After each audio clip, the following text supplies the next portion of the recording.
Hi, I'm Will, and today we need to talk about something really important, and that is the faltering state of the MCU.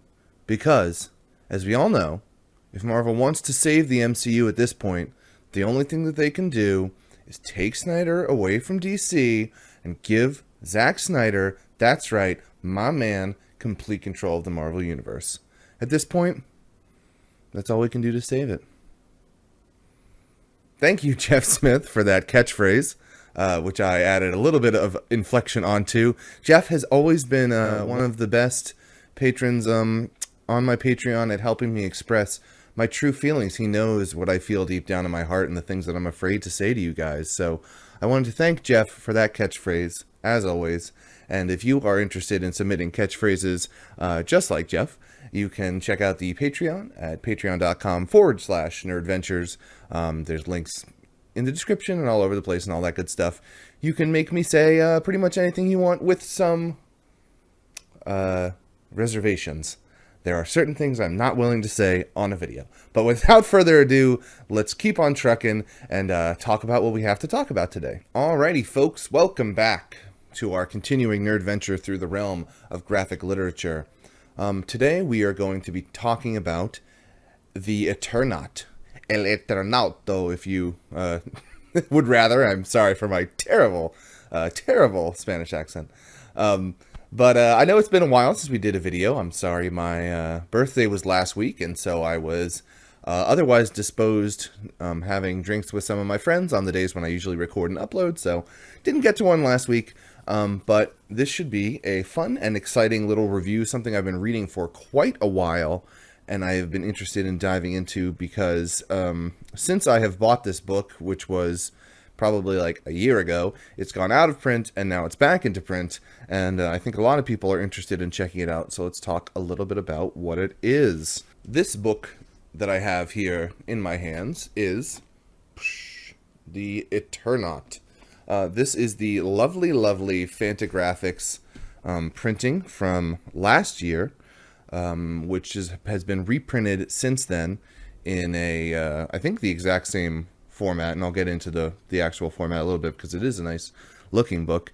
And this is a 1957, late 50s, I think it ran from 57 to 59, comic strip that was published weekly in Argentinian newspapers, or actually I'm not entirely certain if it was an Argentinian newspaper or probably an Argentinian like comics magazine or something like that. But anyway, it was a weekly publication by, let me read their names so I can actually get it, Hector Herman Osterheld and Francisco Solano Lopez. Again, if I butcher the names, apologies. But Osterheld was the writer of this particular serial, with Lopez providing the art. It ran for 2 years. It's all black and white, and it has become somewhat of a, well, not somewhat, it's become quite a large cult phenomenon in the world of comic booking and international graphic literature. It's definitely something that people are, keen to jump on at this point. This particular translation that I have from 2015 is the first English language translation. And that's sort of criminally unfortunate because it's, came out almost exactly 50 years from the start of the original serial publication of this. And it took us that long to get a translation in the West, or at least in English, that is. The West, look at me, I'm talking like I'm back in history in college, talking about East and West and China and stuff. Apologies. I know Argentina is not traditionally considered to be not part of the West. I just have that vocabulary in my head. But it's an interesting book, and I think it's one that deserves talking about, especially since I've had some conversations recently on websites and forums and stuff where we've been discussing kind of best artists of all time or like favorite artists and stuff. And I have had discussions with some European or at least non-American comics fans, and they are a little bit, I think, miffed or angry. I think there's this sort of sentiment that people who read comic books in the U.S. don't look outside of the U.S. when they're talking about what great comic books are, and I think that that's fair. I think that's totally fair. If you read lists of greatest comic book artists of all time or greatest illustrators of all time, it tends to be very U.S. centric and focused. Even with writers especially, because part of it is just a language barrier. If we don't get English versions of books that are coming out in France or Belgium or Argentina in this case, it's hard to kind of be exposed and to consider those international comics as part of like the greatest things of all time, even though they may very rightly have a place in that conversation. So it is unfortunate that a lot of talk in America around comic books is centered around the big two, DC and Marvel and superhero stuff. And I get that, if you listened, or I've talked with my friend about this a lot. If you ever watch interviews with Alejandro Jodorowsky, who wrote The Incal, and if you listen to him talk about American comics, he'll be like, I spit on Batman. Batman is trash. And that's what, guys like Druillet and Mobius, some of my favorite artists from France, I think have that similar feeling of like American comic book superheroes. Like, it's just junk. It's just trash. It's just bullshit. And, to some extent, I understand that. If you value sort of a originality, or if you place a particular emphasis on like creativity from an artist and writer outside of superhero genre, then I think you're not going to like a lot of the traditionally great American stuff, because even people like Ditko and Kirby and Kubert and like all of my favorite guys from the US largely worked in the superhero field. So it's hard to escape that burden. Why am I even talking about this? Where did we get onto this? We're not talking about the Eternaut. This is just something I had to get off my chest. Actually, it's interesting that this is where I went with this review. But yeah, I mean, to sum it all up, I think that this is an important book because of that, and I think it's definitely is something that has been included internationally in the conversation of important comics and graphic literature before. And it's a shame that it took us this long to actually get a version of it.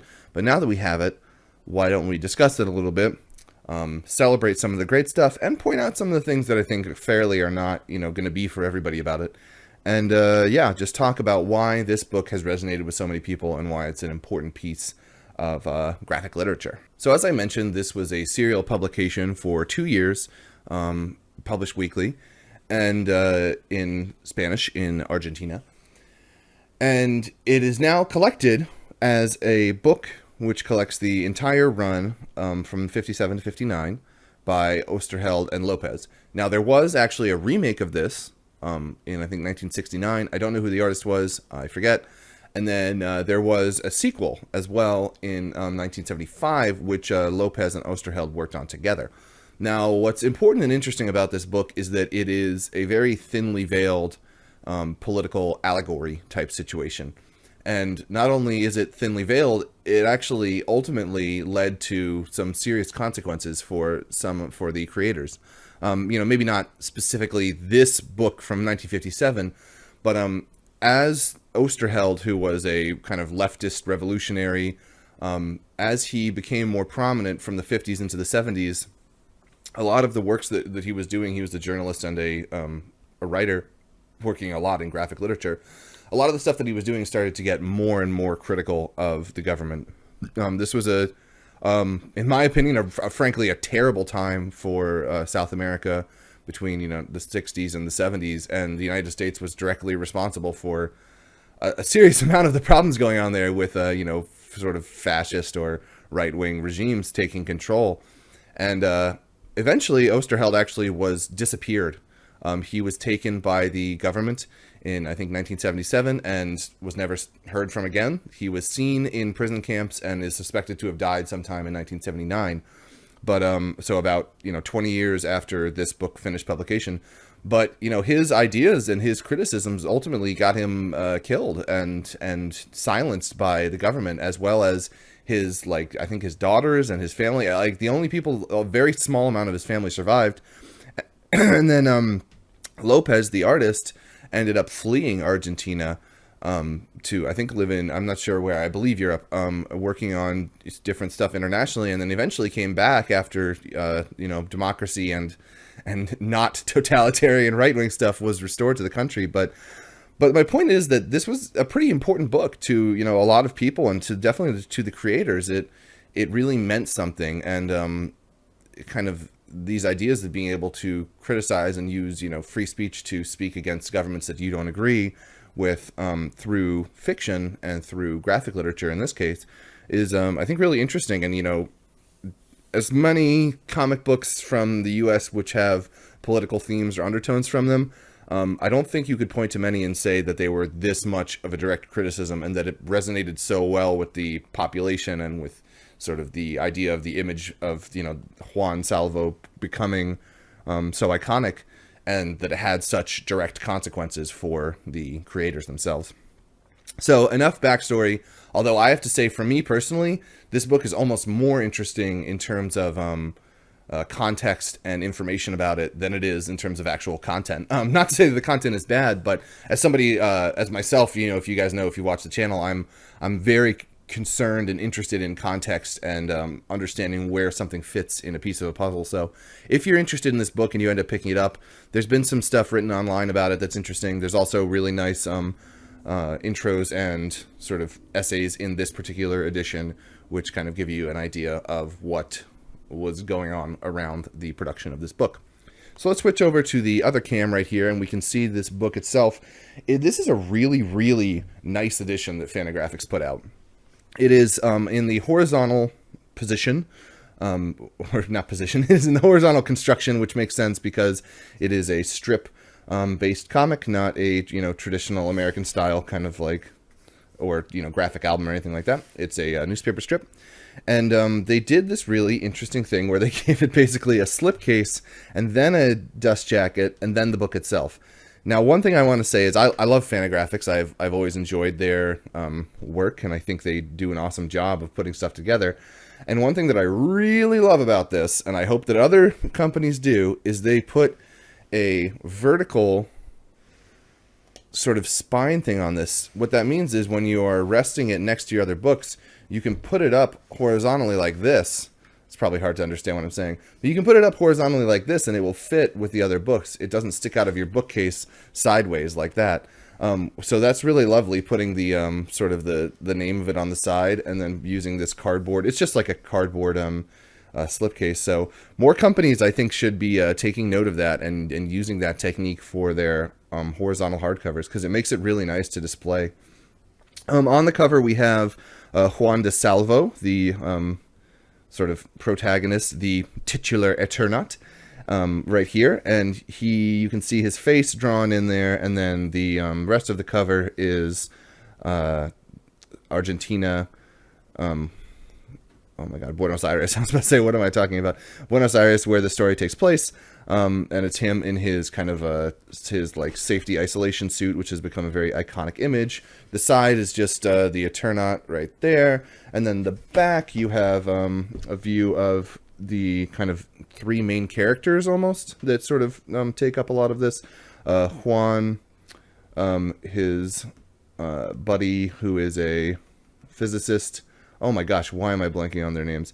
And then his other buddy who's a factory worker. I'm going to have to look these up before I go any further, or else I'm just going to look like a fool. But it is a lovely edition, and let's actually dig into what's inside of it. When you pull the slipcase off, you can see that you're left with this empty cardboard piece, which I'll set off to the side. And then we have this kind of trippy, weird, psychedelic cover here, which is, again, the safety suit, but with a little bit different sort of background onto it. And you can see that the book is actually cut out, so Juan is right there. And then this comes off, and you have left behind, this is like a thick plastic dust jacket. I've never seen a dust jacket like this on a comic book. It's, to be honest with you, it's a little bit overkill, I think. But when that is left behind, you now get just this silver glossy, and you can see a reflection of the camera right there. This silver glossy book with Juan right in the middle, and if we flip it up, you can see what is actually underneath there. So many layers to this actual book before we get into it. But yeah, it's really a lovely construction. If we keep flipping through it, I'll show you a little bit about this book itself. Unfortunately, because of the way my camera is set up, it is not exactly ideal for showing these long shot kind of things. I can really only show you one page at a time, unfortunately. But the art is fantastic. I am really into Francisco Lopez's stuff. He has a lovely black and white ink style. And to be honest with you, a lot of the book is facial expressions. This is a very chatty, talky book. The basic premise of it, when I'm not really spoiling anything because, you can tell we're only, 10 pages in right now and we're already getting to it. The basic premise is that a group of friends are gathered together, as they always are, in this man's house with his family, playing cards in their attic, when snow starts falling. Mysterious snow that you don't really know what's going on with it.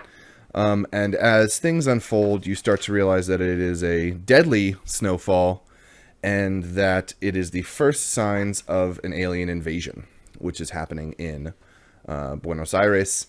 And these men in their home, along with Juan's wife and daughter, have to figure out sort of how to survive and what to do. And like I said, this book is largely composed of like facial shots, if you can see some of this stuff. It's very talky. I would call it like a thinking man science fiction. It reminded me greatly of like a Ray Bradbury or H.G. Wells kind of style writing. It's very, in the sense that it's very like technical and kind of has a mind for like how these things would actually go down. If an alien invasion is happening and if you're kind of blanketed by these unknown alien weapons, it sort of really tries to address how that would actually look. Now, unfortunately, you can see here, I'm going to show you, the scans are not universal in quality. Like, if you look at the facial lines on right here, Elena, his wife, Juan's wife, and you can see kind of the way the line work looks, it's really, really high quality. It looks great. But then if you turn the page and you kind of see the line work on here, it looks kind of fuzzy. And I will say that the scan and the transfer of the art, I don't know exactly where it was culled from. I don't know where Fantagraphics got these scans from or where they translated it from, but I have to say that there are moments in the book that are noticeably of lower quality than other panels, which is a little bit unfortunate because, check out this.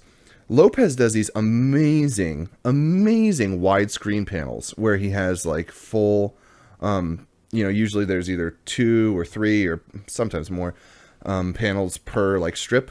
But he occasionally does these widescreen strips, and they are my favorite part artistically of the book. He absolutely kills it on that. I'll see if I can find some ones later.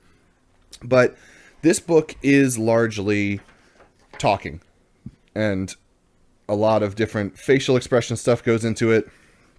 There's certainly some, action and different things that are going on. But if you, look at this at this stuff, it really does focus a lot on these people just trying to figure out how to live. And as such, a lot of the book is down to facial expressions and these kind of conversations that the people are having. And now, I'm not trying to sell it as boring or anything like that. I think it's fantastic, but it does sort of, it doesn't have like the big, huge kind of payoff moments. When it does, they are kind of few and far between, and a lot of it is in between is kind of discussions and trying to figure things out and very technical minded ideas about what is actually happening.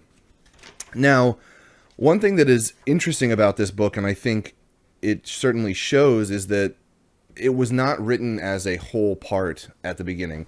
Instead, it was written in a weekly sense. Like, it really was put together week by week. And unfortunately, that kind of comes across in the pacing.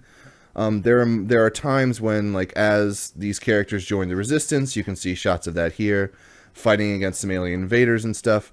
There are times that as these characters, figure out what's going on, join these people, move through the army, move deeper into Argentina or into Buenos Aires, there are times where it really feels like it kind of, the pacing drags and it gets a little bit strange.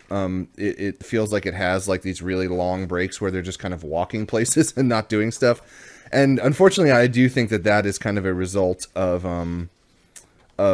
not having this thing planned out from when they originally were writing it. Here's a really good wide panel shot again that I was speaking of. I think this art is fantastic. The black and white ink work is just incredible. Here's another really good one when they're on a ridge. Honestly, I sort of wish that this entire book was done in these like wide panel shots, because it gives like, oh, this one, I loved this one. I remember this one when I was reading it, seeing them peeking out above the above like the snow-fallen train tracks and kind of seeing what's going on in here, the tension building between these men as they're like seeing the alien invaders. Yeah, I mean, it really is lovely. Like I said, the pacing kind of somewhat stops it at times, where like there's instances of things happening, and then in between it, there's a lot of kind of walking and figuring out, which can be a little bit frustrating. But when the actual fighting stuff is being drawn, Lopez's style is incredible, especially like the way he does these kind of like plumes of smoke and stuff around and like these lightning and stuff, explosions and things. It's really lovely. I'm not going to get too far into the book because I don't want to like spoil what exactly is happening, because it largely is kind of about revealing that stuff to you. But I will say that it... Oh, look at this stuff. This is fantastic. These kind of death clouds and things like that.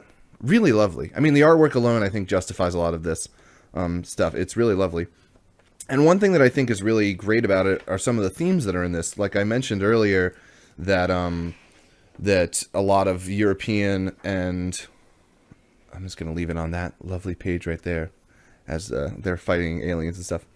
But the themes I think are really interesting. One thing that I mentioned earlier is that I think international comics tend to poo-poo the superhero kind of dynamic of some American comics. Not every, I'm sure there are readers internationally that love Batman. I'm not saying that everybody hates Batman outside of the US. But I think kind of serious and highbrow comic creators and graphic literature creators internationally sort of don't embrace necessarily the American Big Two style of superhero stuff. And one thing that I think that this book does really well is to create kind of like this group dynamic hero where no one person really is that heroic, but everybody kind of relies on everybody else's skills to, figure things out. Like there are scientists that are part of the party. There are historians that are part of the party. There are kind of like the working man, everyday man.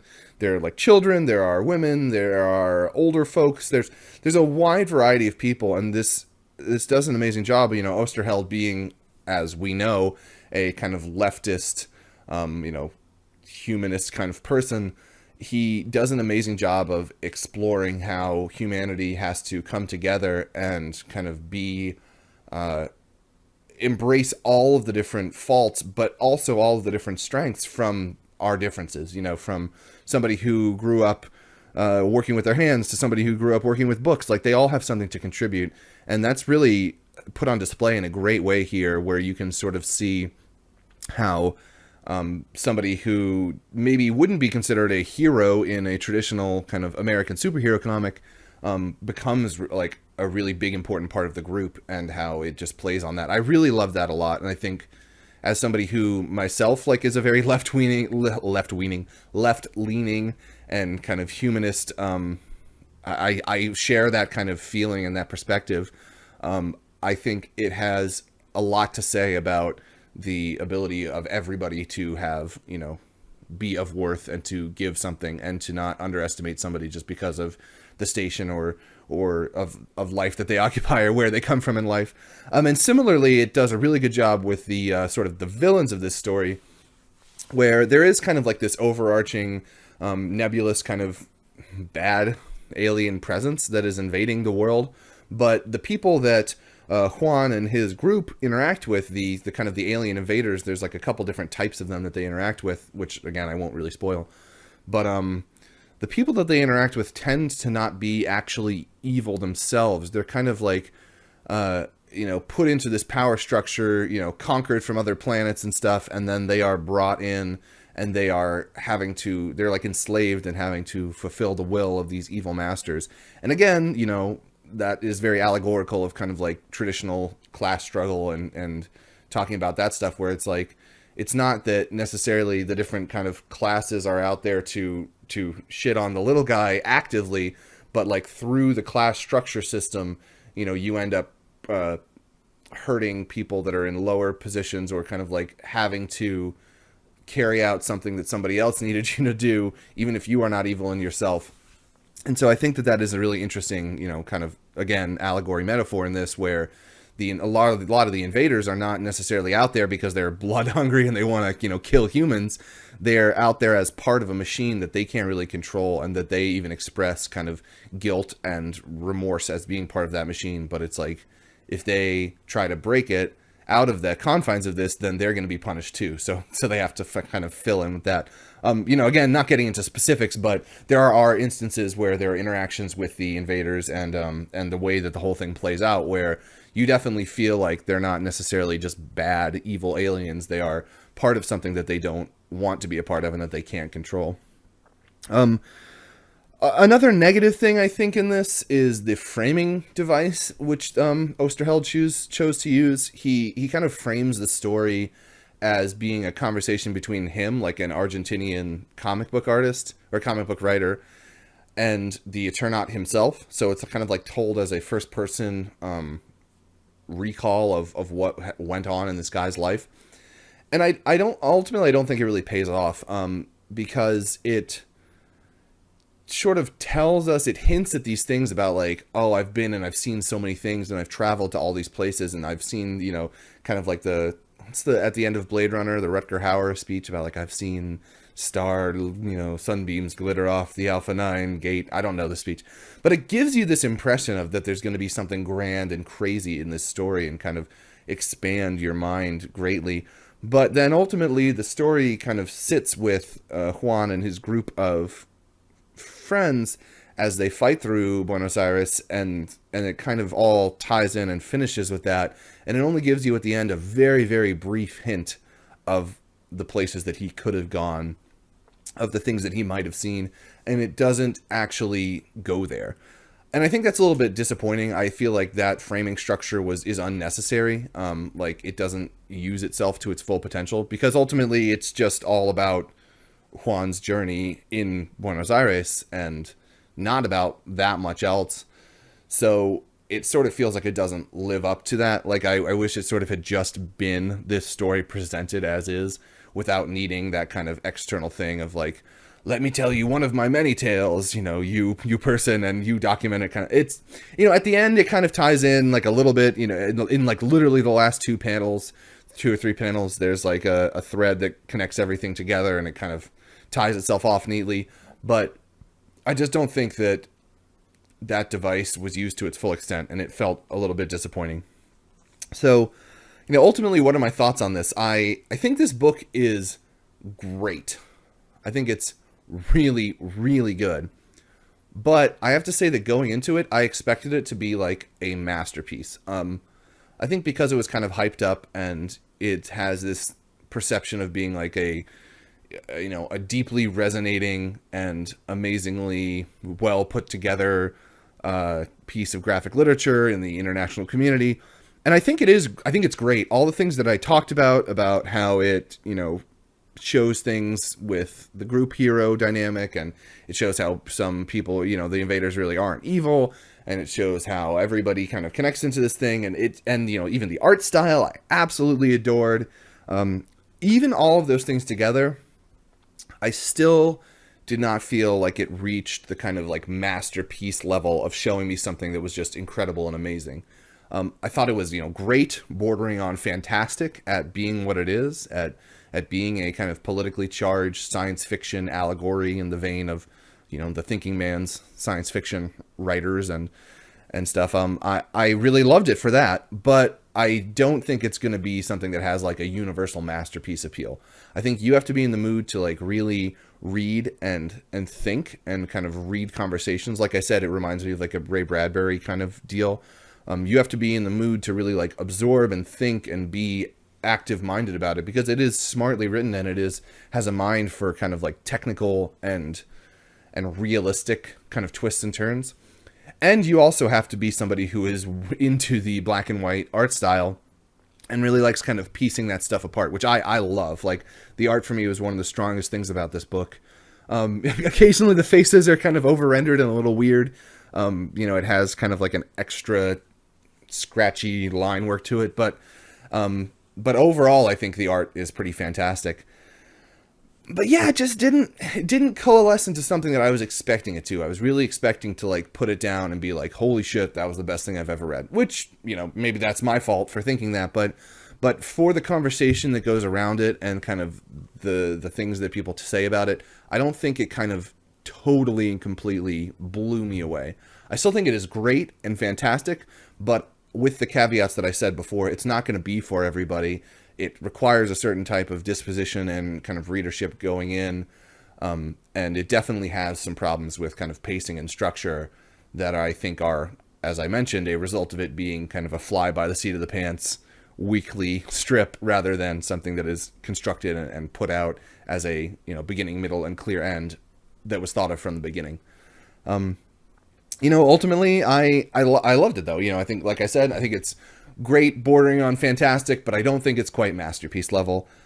This particular version from Fantagraphics was out of print and was very difficult to find for a while for anywhere under, I don't know, like $100 or something. But it is now back in print, and I think you can get it for around $24, $25, something like that on online. I think that's where it sits at Amazon and stuff. So if this was interesting to you at all, I think definitely check it out. And, you know, it definitely has the kind of pedigree and the seriousness that some comic books don't. You know, I will say for me saying it's not a masterpiece or anything, it still is. It kind of makes you think, you know, when you go back and read like an X-Men book or something the next day after finishing this, and you're like, wow, this could be so much more, you know. And I'm not saying that everything has to be like the bleakest or, you know, the most allegorical or whatever. Like, there's a place for X-Men to be fun and enjoyable and a serial, you know, melodrama. And I like that stuff too. But reading this kind of content really, and, you know, knowing the context around it, knowing that it was done by somebody who was politically minded, that the consequence that they faced from it, the resonance that it had with people over the years, it kind of makes you sit down and when you're reading something that's kind of light and fluffy and be like, man, you know, this medium has the ability to do so much and to be so much. And it's a shame that there aren't kind of more things being produced in the mainstream that have that target on them, that have that ideal behind them of producing and creating something to change minds and to change, you know, lives, basically. Like, I think it's fair to say that this book did. You know, ultimately the writer was, you know, killed, abducted, disappeared by a right-wing government, and kind of having that freedom of speech and that freedom to speak out in the fiction that you create is amazingly important. And, you know, it really makes you value the I don't know what the word is. It makes you value the intention and the kind of gravitas that this type of storytelling brings to the table. So yeah, I would highly recommend checking it out. You know, if you thought this review was interesting and it spoke to you in some ways, then yes, you should absolutely check it out. If you are somebody who is not really into the things that I mentioned, like the sort of political and bigger picture stuff in your comic books, then this isn't going to be for you, and that's fine. You know, it doesn't have to be for everybody, but I would recommend giving it a go, especially now that it's at a lower price point, because I think the more people that can kind of see comic books and graphic literature as being this, you know, form that has an ability to really cross lives and political perceptions and push boundaries, you know, the better, frankly. So hope you enjoyed this review, and I will see you guys in the next video. More reviews, hauls, all kinds of things coming up. I'm reading a bunch of stuff. Actually, I'm a little bit curious. I just wanted to ask this for anybody who made it 35 minutes into this video. Thank you. I'm sure there aren't that many of you left, but would you guys like to see, when I'm reading series, would you rather see like reviews of the individual kind of books in that series, or wait for me to finish the series and wrap it up as a whole? Because I've sort of thought in the past that wrapping something up as a whole is what would be more interesting, and that's kind of the way that I approach it. But it also means that sometimes when I sit down to read a series, you know, it might be going through 60 issues or more before I even talk about it, which is, for me and my reading speed and my collecting speed, it might take a while. So yeah, let me know. I'm curious if you would rather see stuff like, you know, Why the Last Man, for example, if I cover that in the absolutes, would you rather see a video for each absolute, or would you rather see me talk about the content as a whole, and kind of my thoughts on the series? Because I don't know, there's different ways to do it. So just curious. Hope you guys have a fantastic day. We will be doing the book club live stream soon, tonight even, when I'm recording this, depending on when I actually upload the video. And I will see you guys in the next one. Thanks for tuning in. Have a good one. As always, thank you guys so very much for tuning in and being part of the Nerdventures channel and community. If you would like to, feel free to click the subscribe link underneath this little pop-up video, where you can get notifications of all the different things, like when we go live for our live stream recordings and book clubs and everything, as well as all the latest videos from me. If you're interested also, you can check out the Patreon link, which I hope is over in that corner and I'm pointing the correct way, where you can see all of the different reward tiers and cool little goodies that you can get for supporting the channel on Patreon. And I would also like to give an infinite thanks to all of those fine gentlemen and ladies who are in the Nerdventures Hall of Fame credits. Thank you so very much. We could not make the channel and the podcast happen without you. Well, we could, but it wouldn't be that great. Well, it would still be great, but it wouldn't be that fun. So thank you so much for tuning in. The community is what makes it all fun, and I will see you guys in the next video. Hope you have a great one.